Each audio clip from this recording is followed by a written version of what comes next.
In 1247, a young man named Thomas left his father's farmland outside Lincoln with nothing but a leather satchel and a skill he learned watching a tinker repair pots in the village square. He walked 40 miles to the nearest market town, set up beside a stone wall, and within 2 days had earned more silver pennies than his father's entire harvest brought in that season. Number 7 on this list is the exact method Thomas used, requiring no land, no guild membership, and no permission from any lord. Number 14 was so reliable that monks across England, France, and the Holy Roman Empire built entire economic systems around it for 300 years.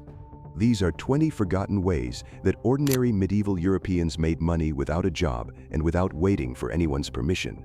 Before we begin, hit that subscribe button, because the ingenuity you are about to witness from peasants, freemen, and craftspeople who lived 800 years ago will change how you think about work itself. Let us count them down.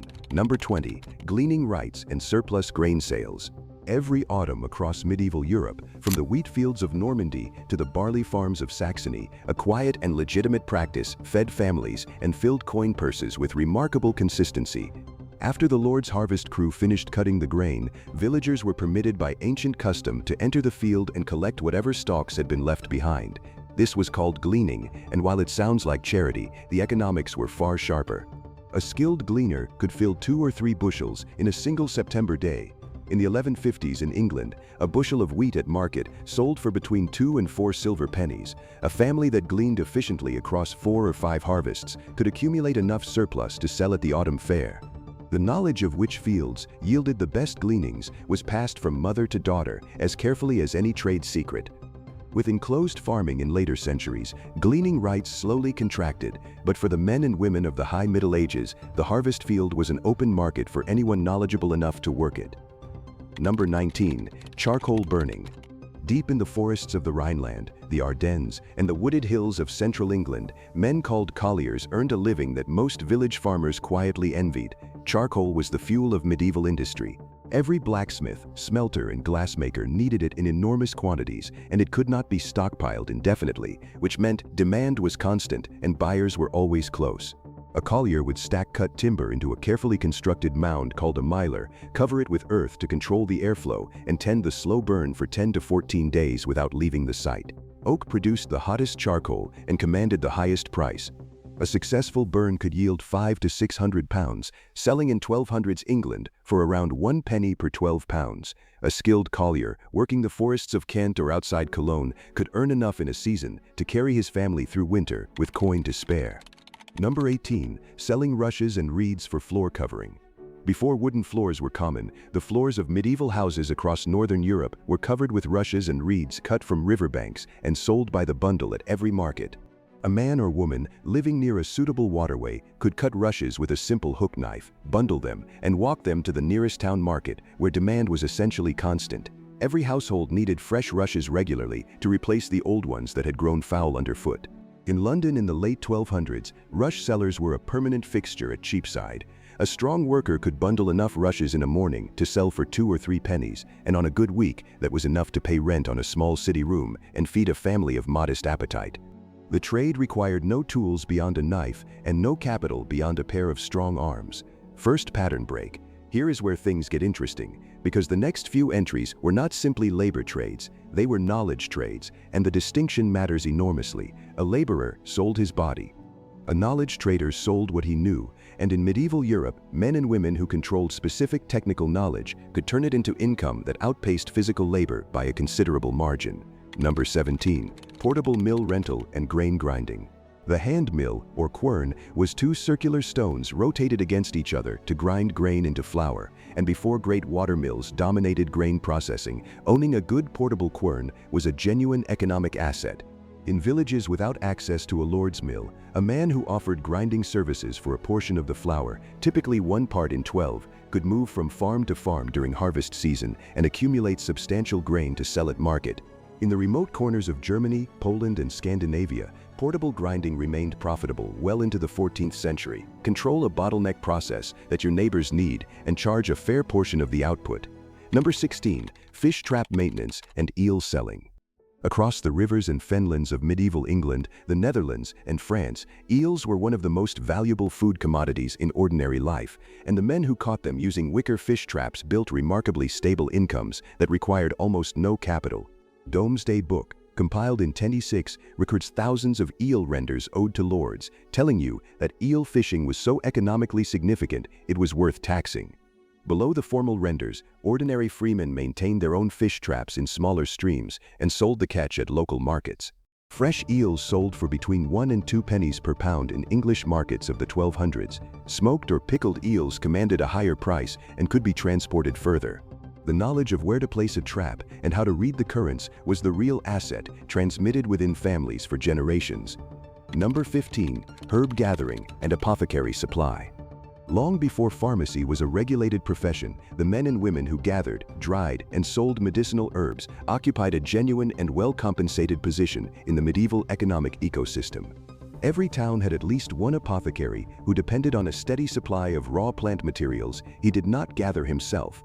The gatherers, often women with deep countryside knowledge inherited from their mothers, could earn steady supplementary income requiring nothing more than knowledge of the land and patience to dry and store what they collected. Feverfew for headaches, yarrow for wounds, elderflower for fever, valerian for sleep, the list was long and the applications were specific.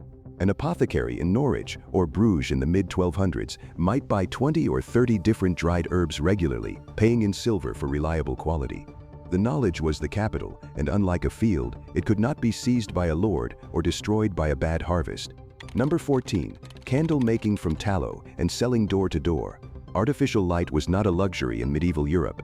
It was a necessity that every household paid for week after week, and the trade of supplying that light was one of the most consistently profitable small businesses available to anyone with access to animal fat. Tallow, rendered from the fat of cattle and sheep, was available in every town where butchers operated as a cheap byproduct of the slaughter. In London in the 1200s, a pound of tallow candles sold for roughly 1 to 2 pennies against a production cost of half a penny or less when bought in bulk. Every household in a medieval town needed several candles per week through autumn and winter.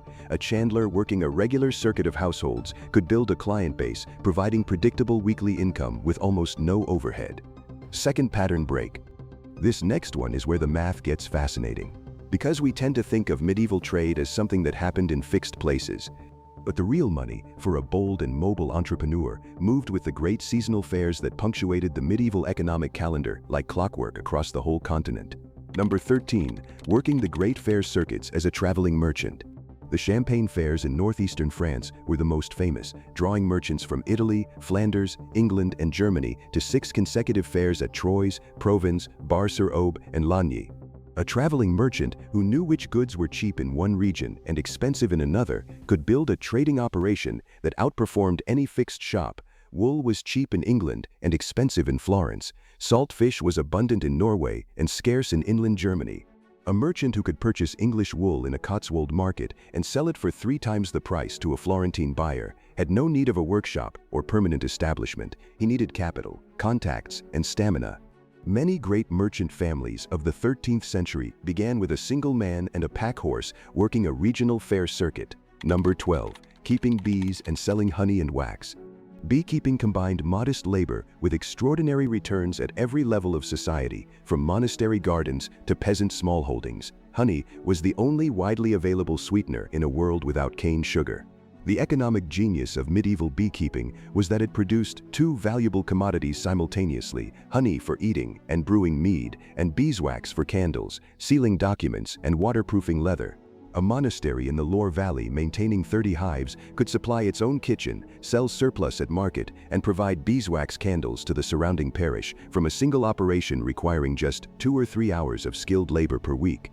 Individual beekeepers, keeping 5 to 10 skep hives, could earn enough from honey and wax sales to cover their annual rent.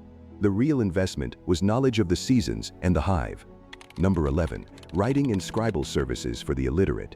In a world where the overwhelming majority of the population could neither read nor write, the ability to do both was a marketable skill of genuine and consistent value. The professional scribe sitting at a small table in a market town with parchment, quill, and ink, offering to read and write letters, legal documents, and petitions for a penny or 2 per document, was a familiar figure in 13th century European towns. In Bruges, Frankfurt, Winchester, and Bologna, at every major market on fair days, independent scribes worked for ordinary people who had nowhere else to turn. A merchant who could not write needed his bills of exchange drafted. A widow pursuing a legal claim needed her petition written in proper form. The fee was modest, perhaps 1 to 3 pennies per document, but the volume of work in a busy market town was steady enough to provide reliable daily income. And here is the part that nobody teaches anymore. The trades from this point in the list were not just income sources, they were community infrastructure. The people who practiced them were providing services that entire towns depended on. When these trades disappeared, something beyond income vanished with them. Number 10. Tinker and pot repair routes. In medieval Europe, a cooking pot was not a cheap item to be discarded when it cracked. A good iron or bronze pot represented a significant household investment, and the arrival of a tinker who could solder a leaking seam or retin a worn copper vessel was genuinely welcome in any kitchen. Tinkers traveled a regular circuit of villages and charged by the repair rather than by the hour. A straightforward solder repair cost 1 penny. A more complex patch might cost 2 or 3. A skilled tinker working a circuit of a dozen villages could complete 8 to 12 repairs on a good day and earn 10 to 15 pennies, comfortably above the daily wage of an agricultural laborer. Regular customers saved up broken items for his arrival. The tools required were minimal: a small heat source, solder, flux, and the hand skills to work metal carefully. Number 9. Keeping a roadside alehouse or seasonal tavern. The roads of medieval Europe carried a constant flow of travelers, pilgrims, merchants, soldiers, and peddlers, and every one of them needed food, drink, and shelter at regular intervals. A widow with a roadside cottage and the ability to brew ale could open her home to paying customers with virtually no capital investment. Ale in the 1200s was a dietary staple, safer than water in most medieval towns, and consumed in enormous quantities at every meal. A woman who brewed consistently good ale and offered a seat by the fire could earn several pennies a day without leaving her property. In Flemish towns, English villages, and the market towns of Saxony, women who brewed and sold ale were operating small businesses of genuine economic significance, often providing the primary household income after the death of a husband. Number 8. Trading in second-hand cloth and old garments. In a medieval world where new cloth was expensive and a good wool garment represented a substantial investment, the market for used clothing was brisk and legitimate. Second-hand cloth dealers operated in every major town market, purchasing worn garments from households that needed cash and reselling them at a markup after basic repairs. In London in the 1200s, the old cloth market near Cheapside was a busy and established institution. In Paris, the fripiers occupied a recognized place in the commercial hierarchy. A sharp-eyed dealer who could assess fabric quality quickly and judge what a garment would fetch could turn a modest starting capital into a steady and growing trade. No workshop was needed, no tools beyond needle and thread, and no formal guild membership in most towns. Number 7. Traveling knife sharpening and tool repair combined. The most skilled traveling tradesmen combined multiple repair services into a single circuit, dramatically increasing their earning potential per visit. A tinker who could also sharpen knives, axes, and farming tools on a portable whetstone could double or triple his income from each village stop. Knives needed sharpening every few months. Scythes needed attention before every harvest. In the agricultural economy of the 1200s, a dull scythe was a genuine threat to the harvest, and a man who could sharpen it quickly was paid accordingly. Rates for knife sharpening ran from a halfpenny to a penny per blade. A full day's circuit through a working agricultural village at harvest time could yield 8 to 12 pennies, more than a farm laborer earned in 3 days. Third pattern break. Here is where the story becomes personal, because the next entries are not about trades that some people practiced in some places at some times. They are about the economic foundations that entire communities rested on, activities so fundamental to daily life that their disappearance left a gap that modern economies have never fully filled. Number 6. Wool combing and spinning as cottage piecework. The great wool trade of medieval England and Flanders was one of the most powerful economic engines of the entire Middle Ages. But the base of that pyramid was thousands of ordinary women sitting in cottages across the English countryside and the Flemish lowlands, combing raw wool and spinning it into thread. A wool merchant would distribute raw wool to rural households who spun it into yarn and returned the finished product for payment per pound of output. A skilled spinner could earn 2 to 3 pennies per day from home without travel or market attendance. In a Flemish household of the 1250s, a woman spinning through the long winter evenings could add 10 to 15 shillings to the household's annual income, enough to pay rent on a modest cottage for several months. Number 5. Keeping pigs and selling smoked pork. The pig was the working-class animal of medieval Europe. It required no pasture, ate kitchen scraps and forest mast, could be kept in a small urban yard, and converted almost entirely into food. The families who understood the economics went further than subsistence. They smoked their pork carefully using regional techniques, the long cold smokes of northern Germany, the salt and smoke combination of English farmhouse tradition, producing preserved products that lasted through winter and commanded premium prices at market. A single well-fattened pig, slaughtered in November, could yield 30 to 40 pounds of smoked bacon and ham, worth 3 to 5 pennies per pound at a winter market when fresh meat was scarce. The families who understood this math kept pigs as a financial instrument. Number 4. Acting as a market toll collector or fair customs agent. Below the formal appointed agents in the complex system of medieval market rights, there was an entire informal layer of market service providers, men who helped merchants unload carts for a penny, who guided newcomers through the fair's trading zones for a small fee, who acted as informal intermediaries between buyers and sellers who spoke different languages.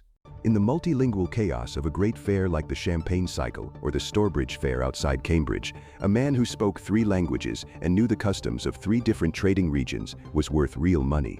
This was the medieval equivalent of business consulting, requiring nothing beyond accumulated knowledge, linguistic ability, and a reputation for honesty. Men who built that reputation could earn more from a single week at Troyes than a farm laborer earned in a month. Number 3. Keeping a common pasture and charging grazing fees. Within the common system of medieval village life, certain individuals found ways to generate income beyond simple personal use. A freeman who held grazing rights on the common could accept the animals of neighbors or passing drovers for a small grazing fee, effectively renting out access to his share of the common resource. In areas around major drove roads, where livestock was regularly moved long distances to market, a smallholder with good pasture access could earn consistent income from drovers who needed to rest their animals for a night or two. The rate for overnight grazing for a small flock of sheep might be a halfpenny per night per dozen animals. A holding near a major drove route could generate meaningful supplementary income from a naturally occurring asset requiring no capital and almost no labor. Number 2. Brewing and selling ale as a licensed alewife. The alewife who brewed commercially in a medieval English or Flemish town was running a regulated food manufacturing business submitted to inspection by the ale tasters appointed by the town authority, competing in a marketplace where quality and consistency were the determining factors of success. In 13th century England, ale was assessed under the assize of bread and ale, which set prices in relation to grain costs. The women who prospered were shrewd managers of supply costs who knew when to buy grain cheaply after the harvest. A successful alewife might brew once or twice a week, producing 40 to 60 gallons per brew, sold at a penny per gallon through a network of regular customers. When the brewing industry was eventually industrialized, an entire class of independent female business people quietly disappeared from the landscape of European commerce. Number 1. The traveling peddler and the knowledge of distant markets. At the very top of this list sits the occupation that most perfectly embodied the medieval spirit of independent economic life, the peddler, the man or woman who carried a pack on their back and walked the roads of Europe, buying and selling small goods at the intersection of supply and demand that only a traveler could perceive. He dealt in the small necessities ordinary people needed and could not easily obtain without traveling far. Needles and thread, small metal tools, spices in tiny quantities, ribbons, combs, simple medicines, news of distant places. His stock cost very little. His overhead was nothing. His market was everywhere he walked. A peddler who understood that nutmeg sold for twice as much in a small inland village as in a port city, who could carry a pound of it and sell it by the pinch across a circuit of 20 villages, was operating a genuine arbitrage business on 2 legs. A pound of pepper, purchased for 4 pence at a port market, could sell for 8 to 10 pence, divided across a rural circuit. Beyond the economics, the peddler was the news network of pre-literate medieval Europe, carrying word of harvests, distant events, and prices from community to community across hundreds of miles. When better roads and the printed word rendered his information function obsolete, the peddler's trade contracted not because it stopped working economically, but because the world around it changed. These 20 forgotten ways of making money share a single common thread. They required no lord's favor, no guild membership, no inherited land, no fixed address. They required knowledge, observation, patience, and the willingness to offer something that someone else genuinely needed. The gleaner who knew which fields to work, the collier who understood wood and fire, the peddler who carried the prices of distant markets in his head, all of them were, in the deepest sense, entrepreneurs. Try one principle from this list this week, just one. Observe what people around you need. Identify what knowledge or skill you carry that they lack, and offer it at a fair price. Your ancestors built entire livelihoods on exactly this foundation. The knowledge is still here. They knew. Now you know, too.